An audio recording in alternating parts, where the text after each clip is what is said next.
everyone, welcome back to my channel. I'm Angie from Burton Avenue and I want to show you how to make amazing things with your Cricut.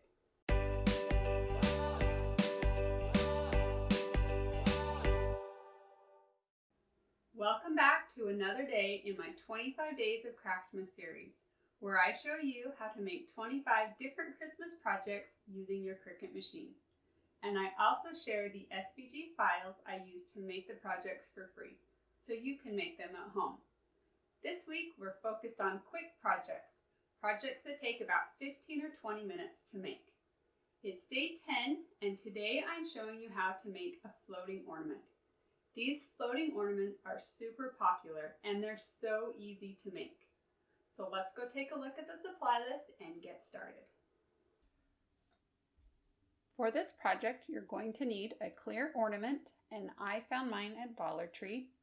You'll also need some transparency sheets that work with your printer, gold shreds, gold ribbon, a printer, and of course your Cricut machine, a cutting mat, and the cut files. So grab your supplies and then head over to your computer. The first thing we need to do is grab the SVG file we'll be using for this project. You can get it for free over on my blog at burtonavenue.com. I keep all of the SVG files for the projects that I make and share in my free SVG library. These files work with all kinds of cutting machines and they're free to everyone. Once you're on my site, just click on Free SVG Files and then Free SVG Library. You will need a password to get into the library, and there are instructions on the screen if you need to get one. Once you're in the library, you'll need to search for two files. One is called Floating Ornament and the other is called Unto Us a Child is Born. These files will either be listed under the most recent projects and cut files or under the category Craftmas 2020 Day 10. You can also use your browser search to find it.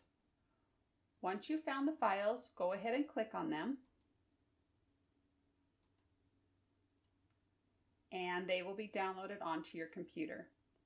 Now when you download SVG files online, they usually come in a zipped folder, and you'll need to extract them or unzip them before you can use them in your software. To do this, you're going to go to the location where your downloaded files are saved on your computer. Find those zip folders that we just downloaded and double click on one of them. A new window will open and somewhere you should see the option to extract all or unzip all. Click on that and another window opens up, and this will show you where on your computer the unzipped files will be saved. You need to remember that because you'll have to get to it in Cricut Design Space. Click on the extract button and your files will be unzipped and ready to use in Cricut Design Space. Now go up and do the same thing with the other zipped file.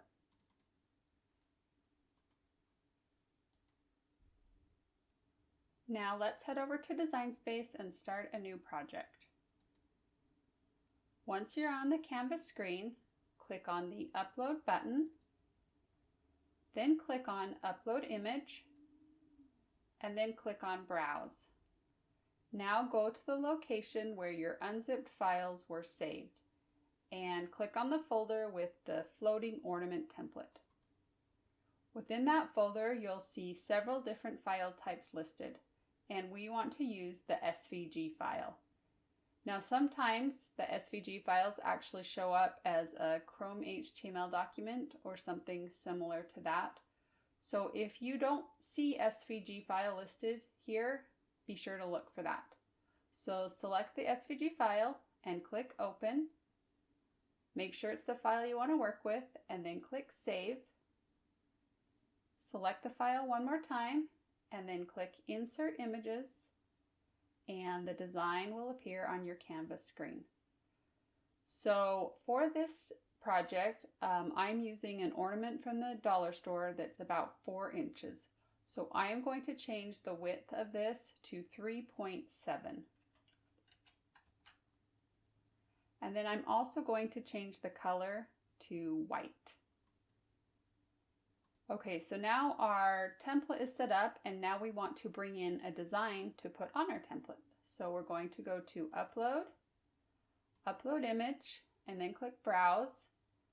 And then we're going to go to the other folder that has the Unto Us a Child is Born design. Look for the SVG file, click on Open, choose Save, select the file one more time, and then click Insert Images. And now that design will appear on our Canvas screen. So the next thing we're going to do is resize this design so it fits on our template. So I'm just going to select it and then drag up until it looks good. And I want a little bit of space on the bottom so that our metallic shreds can fit there and won't cover so much of the design. So that's why I'm leaving space down there.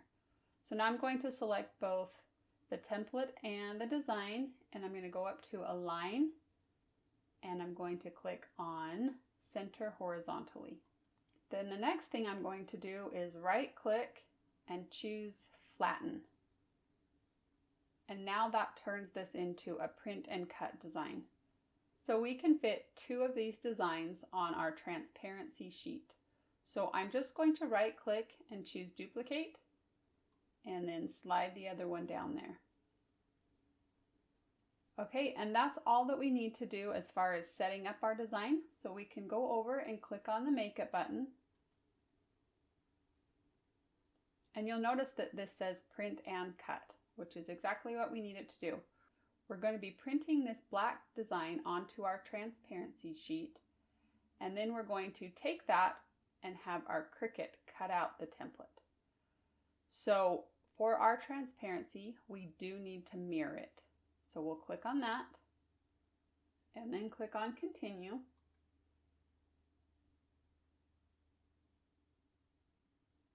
And then you're going to send it to your printer. It might take a little while, but once Cricut Design Space finds your printer, you'll be taken to this screen. You can change any settings you want, and I just increased my print quality to high. And then you can click Print. I'm using inkjet transparency sheets, and you'll notice on these that one side is a little bit rough and the other side is completely smooth.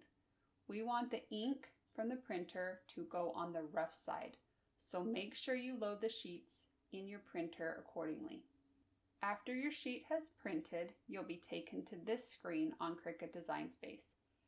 Make sure that the dial on your Cricut is set to Custom, and then you can go choose your material. So I'm going to click on Browse All Materials and then type in Transparency. And then I'm going to select that and click Done. I'm going to increase the pressure to More. And now we can go load the transparency sheet onto our cutting mat. So now you can place the transparency sheet on your cutting mat. Make sure that the rough side is facing down and smooth it out onto the mat. Load it into your machine by pressing the up and down arrow button. When the machine is ready to cut, the C button will light up. Press this and your machine will begin cutting. When you're doing a print and cut design, the Cricut starts by scanning in that outside border, just so it can make sure that everything is lined up, and it will know what to cut inside of it. Once it's finished scanning, it will start cutting out the circles. When everything is finished, press the up and down arrow button again, and the Cricut will unload your mat. Now you can pull those little circles off of your cutting mat. Grab a cup or mug to put your ornament in, and this will just keep it from rolling. Then remove that metal hanger and grab one of the transparency circles. Roll it up tightly so that you can slide it inside of the ornament. Once it's inside, it should unroll and flatten out. The next thing we're going to do is fill up the ornament with those tiny golden shreds. And I actually just used some gold Christmas icicles. I like them because they're really fine shreds. So I just cut a bunch of them into small pieces, maybe about an inch long. And then you'll want to just pick up some and shove them inside of your ornament. You'll want to put some of the shreds in front of the transparency sheet and some of them behind. Now you can replace the metal hanger and then tie on a pretty gold bow. I think these ornaments turned out so pretty. I think they would make great gifts for family and friends, or you can use this same technique to add different designs and add them to your own tree. Thanks for joining me on another day of Craftmas. If you like this project and want to see more like it, be sure to like and subscribe so you'll get notified each time I post something new. See ya!